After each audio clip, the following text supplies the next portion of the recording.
Some flooding continues tonight in eastern Idaho, but the worst appears over from yesterday's collapse of the earthen Teton Dam. Heavy mud and even rattlesnakes are reported hampering the cleanup. So far, at least 4 persons are known dead, 5 missing, and 50 injured.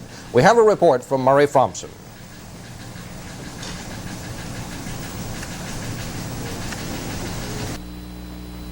The dam was nearly full with 85 billion gallons of water when a whole section collapsed, unleashing a wall of water that thundered into the upper Snake River Valley. The force of the water ripped houses from their foundations, carrying them along like toy boats on the swollen Teton River. In the town of Rexburg, houses floated through intersections like so many cars running traffic lights. Entire farming communities were swamped, none worse than Sugar City, population 700. Valuable crops were destroyed. So were countless homes, livestock, cars, farming equipment. State officials estimate property damage may reach $500 million. Miraculously, loss of life appears to have been minimal because eyewitnesses to the disaster raced through the valley to warn families in the water's path. A fellow came by in his pickup and honked on the horn, and I wondered what was the matter, and I went to the door, and he said, "The Teton Dam's broke." And I said, "Well, so what? I'm okay. I'm up here high." I found nothing more of it, and I sit down to eat again, and another car come along and said, "You'd better get out of here." And I said, "Why?" And he said, "Well, there's 300 feet of water coming down this river." And I said, "Well, I'm up here high. It won't bother me." He said, "Lady, there's 300 feet of water."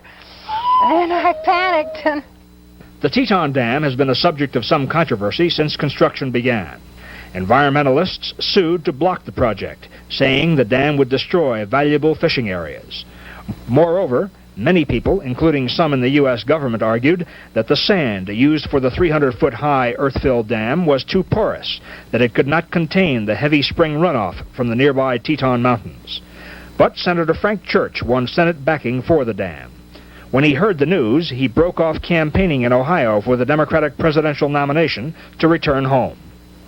Clearly, there was some fatal flaw somewhere in either the design or the site, which establishes, in my mind, a prima facie federal responsibility for the damage that has taken place. Because of the break in the dam, more flooding is anticipated until all the snow in the mountains has melted. In Idaho Falls, sandbags are being prepared in case the Snake River overruns its banks. Thousands will be homeless until the floodwaters recede. 600 miles of road are still impassable. But some people are wondering what they have to go back to. After surveying the damage, the Mormon Bishop of Sugar City said, "Sometimes you wonder if it's not best just to move on." Murray Fromson, CBS News, Sugar City, Idaho. President Ford declared 4 Idaho counties a major disaster area today. Officials of the government's Bureau of Reclamation, which constructed the dam, say the rupture began with some leaking on Thursday. But they say they were not unduly alarmed because such leaks are normal for a new dam.